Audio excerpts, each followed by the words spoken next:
मूल भाषा क्या होती थी? संस्कृत। संस्कृत होती थी। हम सभी लोग वार्तालाप किस में करते थे? संस्कृत में करते थे। पर धीरे धीरे एक ऐसा समय आया जब संस्कृत का भाषा जो थी वो विलुप्त होने लगी। धीरे धीरे संस्कृत भाषा का उपयोग कम से कम मात्रा में होने लगा। तो जब ऐसा देखा गया तो कुछ कवियों ने देखा कि संस्कृत भाषा का प्रचलन बहुत कम रह गया है। तो हमारे कुछ कवि जैसे कबीरदास जी ने, गोरखनाथ जी ने इत्यादि कवियों ने हिंदी भाषा को बढ़ाने के लिए हिंदी का सर्जन किया। हिंदी शब्द का उत्पन्न किससे हुआ? हिंदू से हिंदी शब्द का उत्पन्न हुआ। तो उन्होंने हिंदी शब्द के चार भाग में सर्जन किया। उसमें था एक गंध था, काव्य था, छंद था और पद था। ये चार भाग था। जब ऐसा समय चलता जब ये लोगों ने, कवियों ने इस हिंदी भाषा को पूरा चारों तरफ भारत में फैला दिया, विस्तृत कर दिया और सब लोग हिंदी में अच्छा से बातचीत करने लगे। तो एक ऐसा समय आया जब भारत में मुगलों का शासन स्टार्ट होने लगा। मुगल वंश आके यहाँ पे शासन करने लगे। तो जब यहाँ पे मुगल वंश 1500 से 1600 की ईस्वी के बीच में, 1500 की ईस्वी के बाद के जब मुगल वंश यहाँ पे भारत आए तो उन्होंने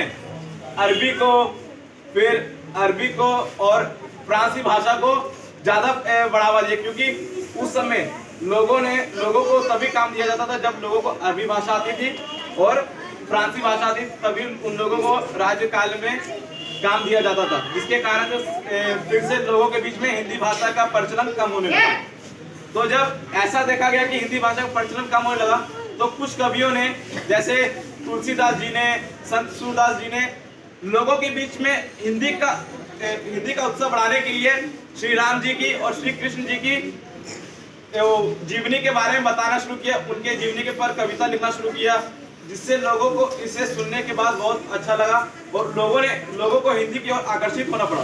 फिर जब कुछ समय के बाद फिर से भारत देश में हिंदी का अच्छा से संचलन होने लगा, लोग हिंदी में ही बातचीत करने लगे। फिर हमारे देश में एक ऐसा मौका फिर से आया जैसा पहले आया था जब क्या कहते हैं मुगल वंश आए थे। तब इस बार कौन थे? पहले मुगल आए थे, अब कौन आ गए? अंग्रेज आ गए। कहाँ पे? भारत में शासन कर रहे हैं। तो अंग्रेज जब भारत में शासन कर रहे हैं तो उनका सबसे पहला काम था लोगों को बांटना और शासन करना। तो अंग्रेजों ने पहले क्या किया?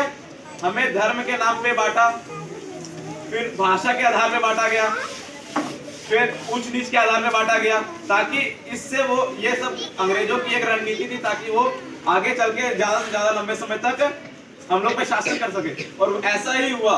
यही कारण से फिर हमारे कुछ कवियों ने वो मिलके इस चीज को दूर करने की कोशिश की कि फिर से हिंदी का प्रचलन आए, लोग जागरूक हो कि हम लोग एक समान है, एकजुट है।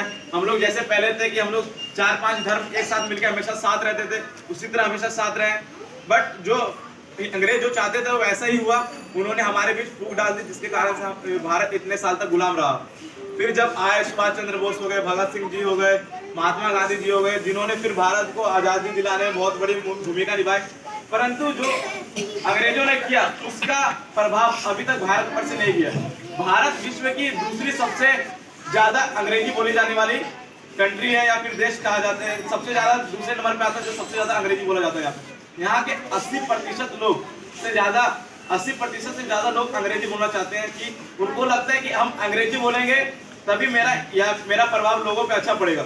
आजकल के लोग जो हैं हिंदी बोलना में एक शर्म का महसूस करते हैं कि हमें हिंदी नहीं बोलना चाहिए, इंग्लिश बोलेंगे तो हमारा और ये रुतबा जो है वो बढ़ता है। पर ऐसा नहीं है, हमारी मातृभाषा हिंदी है, हमें हिंदी में बात करना चाहिए जैसा कि अब हो रहा है। पहले तो कवियों के द्वारा होता था, अब क्या है सोशल मीडिया हो गया या फिर इंटरनेट के द्वारा हिंदी भाषा को भी भारत में प्रचलित होना पड़ रहा है। फिर से हिंदी भाषा जो है भारत में आ रही है। अब कोई भी चीज होता है तो भारत कोई भी सेलिब्रिटी हो, कोई भी बड़ी बड़ी हस्ती होती है, वो भी अब हिंदी भाषा में दूसरे देश में भी जाके अपनी भाषा का प्रचलन करते हैं और गर्व से कहते हैं कि हम हिंदू हैं। Thank you.